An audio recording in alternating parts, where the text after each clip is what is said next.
Are you communicating your faith? Are you sharing the gospel? When you encounter people, do they feel the love of God?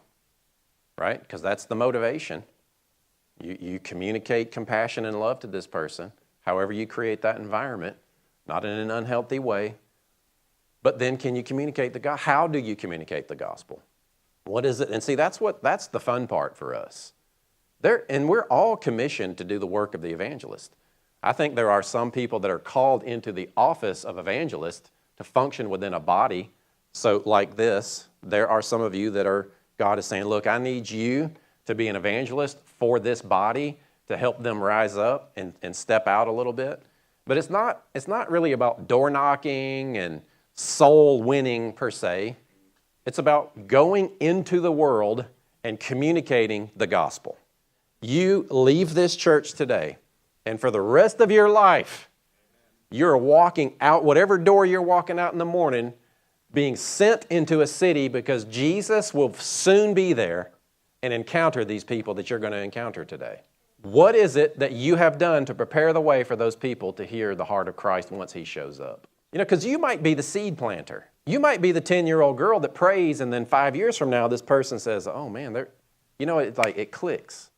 Every day when you leave your doors, let the past go and realize I am representing Christ on this planet. Jesus will soon be here to talk to these people. What is it that I can do to set the stage for this person's heart to be ready when He comes knocking on the door? Do you feel that? See, because that way it's not about you. It's not about you and your gift and you getting exalted because of something that you did for that person. It's like, I just want you to be soft to Jesus, you know? Because I personally think He is all over the place, seeking to introduce Himself to everybody. And you might just be the one that gets to help them open that door and turn their heart just slightly toward Him. But I see it. We go shopping, and all we think about is our pain, our debt, our lack. I mean, this is why it's important to live godly, so that your life isn't burdened down with all the junk that distracts you from representing Him. This is why you have to manage your money properly, so that you're not consumed with debt and being burdened thinking that you barely have 2 nickels to scrub together, because it's such an overcharging of your heart that you're consumed. Eat well, exercise, treat yourself well. This is a temple. This is a vessel. Prepare yourself to be used by God, because He may send you into somewhere that He's got somebody to save because of what you've given them. That in 5 years, they're the next Billy Graham. You know, I don't know. But think about that. What do you think about when you walk out the door in the morning? How much money you got to make that day? What your wife said last night? How much you hate your boss? Or do you think,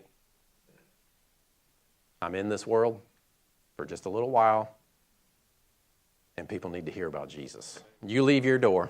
You go out to live your life, rather than all of these things that you're trying to juggle, all these life balls that you're trying to keep in the air.